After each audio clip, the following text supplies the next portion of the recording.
اپنے پسندیدہ موضوع پر شوز دیکھنے کے لیے لائک اور سبسکرائب کرنا نہ بھولیے گا اور بیل بٹن پہ کلک کیجیے گا۔ پروگرام حقائق میں آج ہمارے ساتھ پی ٹی آئی کے سب سے متحرک لیڈر میاں عبدالوحید صاحب موجود ہیں، اور ہمیں ان سے ایک بہت ہی اہم سوال کے بارے میں جاننا ہے جس کا تعلق ملکی سالمیت سے بھی ہے۔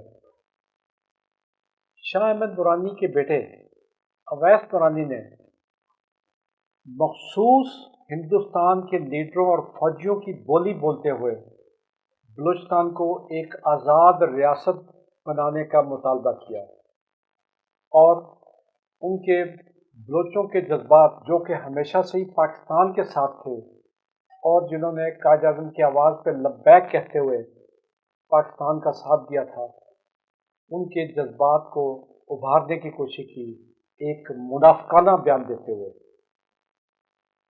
اس کے ساتھ میں یہ بھی جاننا چاہوں گا میاں صاحب آپ سے کہ عمران خان صاحب تو بڑی دیر سے کہہ رہے تھے کہ یہ جو پی ڈی ایم بنی ہے یہ 100% انڈین ایجنڈے پہ کام کر رہی ہے، اور کوئٹے کے جلسے نے تو اس پہ مہر لگا دی۔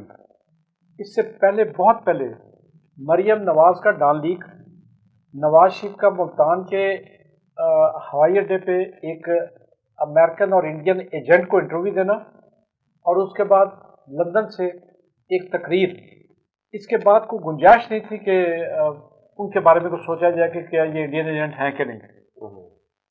آپ کیا، میں ایک بڑا گستاخانہ سا سوال پوچھتا ہوں کہ کیا آپ کی حکومت سو رہی ہے یا وہ اتنی ڈھیل انہیں دینا چاہ رہی ہے کہ یہ پاکستان کے خلاف جو مرضی بولتے رہے، پاکستان کے مفاد کو جتنے مرضی نقصان پہنچاتے رہے، پاکستان کی سالمیت کے خلاف جتنا مرضی کام کرتا رہے، آپ نے اپنی نیند پوری کرنی ہے، سوئے رہنا ہے؟ بسم اللہ الرحمن الرحیم۔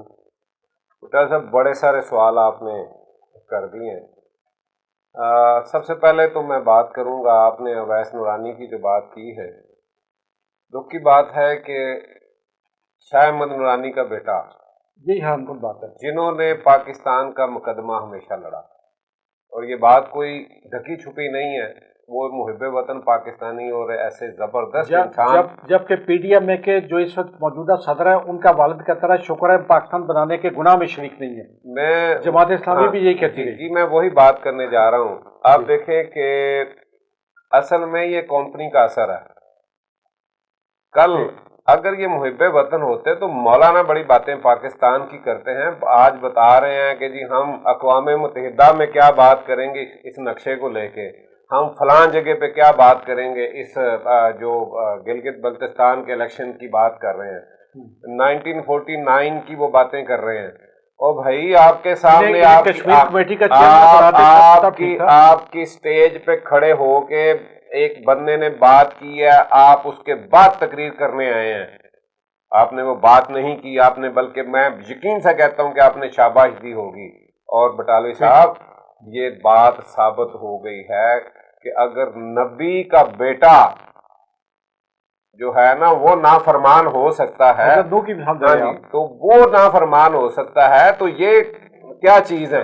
ٹھیک ہے، اور بڑے باپ کے بیٹے جو ہے نا وہ نعرے یہ لگا رہے ہیں، آج بلاول بھٹو بھی نانا کے نعرے لگواتا ہے، زندہ ہے، آج ادھر نعرے لگتے رہے مفتی زندہ ہے، لیکن یہ جو مرے ہوئے لوگوں کو آپ زندہ کرنے کی کوشش کر رہے ہیں، جو پاکستان کے خلاف بیان دے رہے ہیں، یہ کیا بات کی انہوں نے؟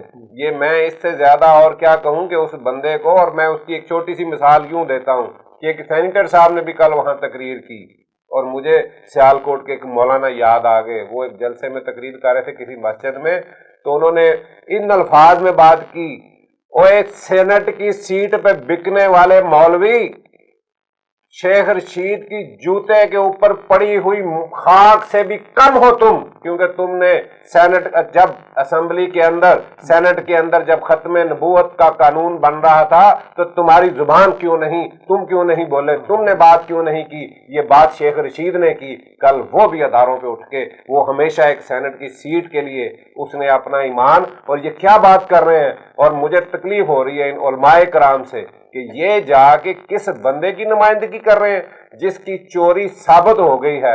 اور کل بلوچستان کے لوگوں کو بار بار دونوں بچوں نے، میں بچے اس لیے کہہ رہا ہوں کہ یہ حرام پہ پلنے والے، میں نے کبھی اس طرح کی بات نہیں کی، لیکن میرے کپتان نے کہا اور سچ کہا، حرام پہ پلنے والے بچے جو ہیں کل بلوچستان کے لوگوں کو کیا کہتے رہے ہیں کہ ہمیں مسنگ پرسن کو اتنا دکھ، میری ماں مری میں نہیں روئی، میرا باپ جیل میں گیا میں نہیں روئی، میں جیل میں گئی میں نہیں روئی. اور بار بار آپ کے رونے کی ویڈیو تو عام ہے. آپ نے کہا کہ بچی آئی ہے، اس نے کہا جی میرے 3 بھائی جو ہیں نا وہ مسنگ ہیں، تو میں اس کوئی بات پہ روئی. ارے بھائی یہ کب کی بات ہے؟ یہ آپ غالباً جھوٹوں کی بلکہ کی بات کر رہے ہیں. جی آپ کب کی بات کر رہے ہیں؟ شرم آنی چاہیے. یہ بات آپ کے باپ کی 5 سالہ اور آپ کی حکومت کے دور سے پہلے کی بات ہے. یہ آئے آپ کے ادھر، آپ لوگوں نے ملے تک بھی نہیں ہے.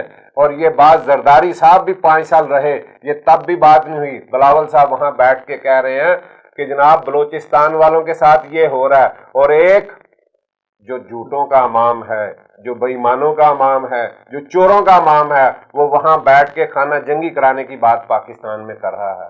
خدا کا خوف کریں. آپ نے کہا کہ آپ کی حکومت سوئی ہوئی ہے. بٹالوی صاحب سچ بات تو یہ ہے کہ یہ بات اگر آج سے وہ 30 35 40 سال پہلے جب سپریم کورٹ نے انہیں جیل میں بھیجا تھا تو اس کا نتیجہ نکلا تھا تو آج کوئی بندہ جرت نہ کرتا. آج یہ کہتے ہیں کہ غداری کے سرٹیفکیٹ بانٹتے ہیں، اور غداری اور ہوتی کیا ہے؟ آپ فوج کے جوانوں سے کہہ رہے ہو، فوج کے جوانوں سے کہہ رہے ہو کہ آپ ان کی چیف کی بات نہ مانو. جو آپ حفاظت کے لیے آج آپ سول سروسز کے لیے کہہ رہے ہو، آج عوام سے کہہ رہے ہو کہ آپ فوج کے سامنے کھڑے ہو جو فوج نہیں لڑتی عوام سے. یہ آپ کہنا کہ چاہ رہے ہیں، آپ کی باتیں کون سنے گا؟ اور میں دکھ سے یہ بات کہوں گا، یہ عوام کہاں سوئی ہوئی ہے؟ آج عوام کو جاگنا ہے. اور جو نعرہ انہوں نے لگایا، کل آپ کھول کے دیکھیں، چینل دیکھیں انڈیا کے، سب خوش تھے. کیا کہہ رہے ہیں وہ؟ اور مولانا نے کہا کہ جناب جب آزاد کشمیر کے ہوا وزیر اعظم پہ پرچہ تب وہ خوش ہوئے ہوں گے ہماری ان باتوں سے. کل آپ نے انہیں خوش کیا اور آپ نے جو مال لیا اس کا حق ادا کر دیا. کل آپ نے جو آپ لے رہے ہیں اس کا حق ادا کر رہے ہیں. رہی بات اس پرچے کی، آپ دیکھیں کہ وہ پرچہ جن لوگوں نے کرایا، پی ٹی آئی کا کوئی بندہ انہیں آن کرنے کو تیار نہیں ہے. وہ پی ٹی آئی کی طرف سے پرچہ ہوتا تو میں آپ سے صاف کہتا ہوں وہ F I R P T I کی طرف سے ہوتی تو کبھی راجہ فروخ حیدر پہ نہ ہوتی، کبھی وہ جرنیلوں پہ نہ ہوتی، وہ راجہ ظفر الحق پہ نہ ہوتی، وہ خواتین پہ نہ ہوتی. یہ بات ذہن میں رکھیں کہ ہم سیاسی میدان میں مقابلہ کرنا جانتے ہیں، اور ہم نے اور ہمارے لیڈر نے تو ان کو جگہ جگہ پہ اس طرح سے ان کی ننگا ان کو کر دیا ہے کرپشن پہ کہ آج یہ سہارے ڈھونڈ رہے ہیں. اور جا کے بلوچستان میں جو آپ باتیں کر رہے ہیں، بلوچستان کے حالات آپ لوگوں نے پچھلے 30 35 سال سے یہ جو آپ گیم کھیل رہے ہیں، باریاں لے رہے تھے، اس کے اندر کیا بلوچستان میں کیا کیا آپ نے؟ کیا وہ وہاں باغات جو تھے، وہ جو دودھ کی نہریں تھی جو بہہ رہی تھی شہد کی، وہ 2 سال کے اندر سوکھ گئی ہیں؟ وہ عمران خان کے آنے کے بعد سوکھی ہیں؟ خدا کا خوف کرے. آپ لوگوں نے دیا کیا ہے ان کو؟ لیکن یہ آج جتنے وہاں پہ منصوبے، جتنا بلوچستان کے لیے کام ہماری حکومت نے شروع کیا ہے، اور بار بار مولانا کہتے ہیں چائنا کو ناراض کر لیا ہے. وہ خدا کا خوف کریں، چائنا کو ہم نے ناراض کیا ہے؟ آپ کی پالیسیاں ہیں. آپ کا وہ دور تھا جب وہاں پہ چائنیز کو مارا جاتا تھا. یہ کوئی بات ڈکی چھپی ہے؟ یہ کس دور پہ مارا گیا ہے؟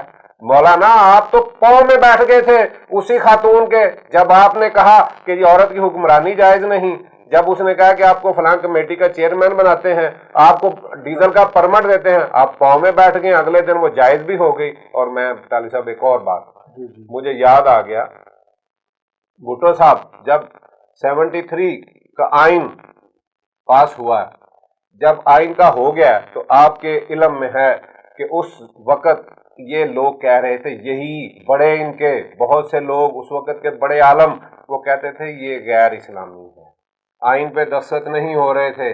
تو بھٹو صاحب نے اکیلے ان سے الگ سے جب ان رہنماؤں سے ملاقاتیں کی ہیں تو اگلے دن جناب یہ سب نے سائن کر دیے، یہ سب نے سائن کر دیے. اور جب سائن ہوئے تو وہاں پہ پارلیمنٹ کے باہر لوگوں کا ہجوم تھا، لوگ نعرے لگا رہے تھے، اور یہ سارے لیڈران جو ہے نا وہاں پہ ان کے نعروں کا ہاتھ ہلا کے جواب جب دے رہے تھے تو بھٹو صاحب نکلے اپنی گاڑی میں بیٹھ رہے ہیں. اپنی گاڑی میں جب بیٹھنے لگے ہیں تو جناب ایک صحافی نے کہا کہ آپ تو کچھ بولے. بھٹو صاحب خاموش تھے. انہوں نے کہا جی یہ آپ کا کارنامہ ہے، آپ نے یہ کام کیا ہے، آئین آپ نے بنایا ہے، آپ نہیں کچھ بتا رہے. تو بھٹو صاحب پھر بھی خاموش. گاڑی میں بیٹھنے ایک صحافی نے کہا سر کچھ تو بولے، آپ کیوں پریشان ہیں؟ باقی جن کا کوئی کام نہیں وہ لوگوں کے نعروں کی جو ہے نا ہاتھ ہلا ہلا کے وہ جواب دے رہے ہیں. بھٹو صاحب کا ایک جملہ، انہوں نے کہا کہ میں حیران ہوں جو کل تک غیر اسلامی تھا آج اسلامی کیسے ہو گیا. جو کل تک آئین غیر اسلامی تھا آج اسلامی کیسے ہو گیا، اسلامی کیسے ہوا. ہر بندے نے، کسی نے بیٹے کے لیے کوئی جاب مانگی ہے، کسی نے پرمٹ مانگا ہے، کسی نے چیزیں مانگی ہے، اکیلے اکیلے کو بلا کے. ہماری کرتوت تو یہ ہے، اور یہ انہی کی اولادیں ہیں، یہ باتیں کر رہے ہیں پاکستان کی.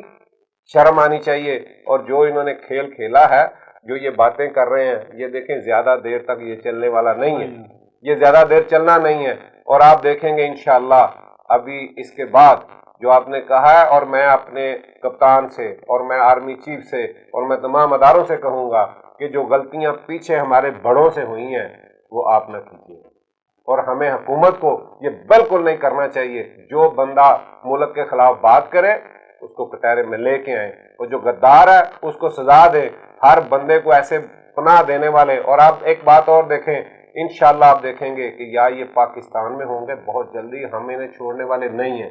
ہمارے کپتان نے ارادہ کیا ہے اور قوم سے یہ بات کی ہے کہ اس کو لے کے آئیں گے چاہے مجھے خود جانا پڑے.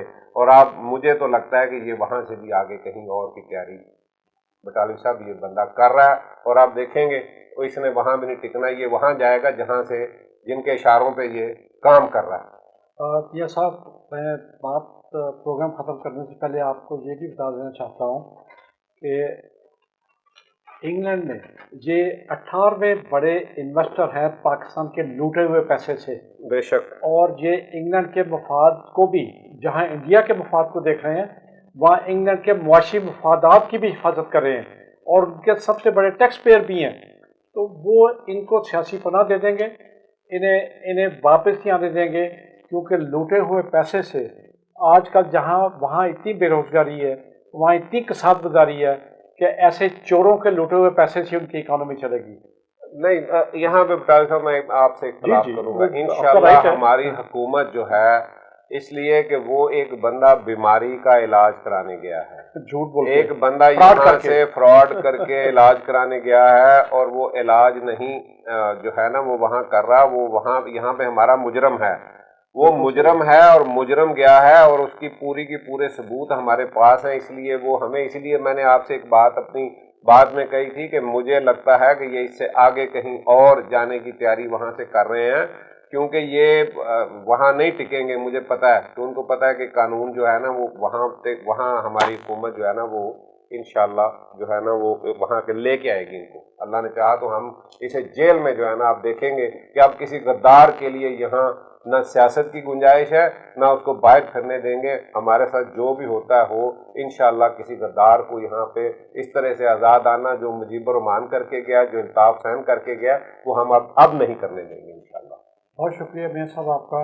اور ہمیں یقین ہے کہ پی ٹی آئی ایسے غداروں کو، ملک دشمنوں کو اور وطن دشمنوں کو اور اسلام دشمنوں کو اسلام کا لبادہ اوڑھے ہوئے ان کے چہرے سے وہ نقاب اتارے گی جس سے ان کے چہرے چھپا رکھے ہیں، اور پبلک کے سامنے ان کا اصل چہرے لے کے آئے گی. آپ کا بہت شکریہ. اللہ حافظ.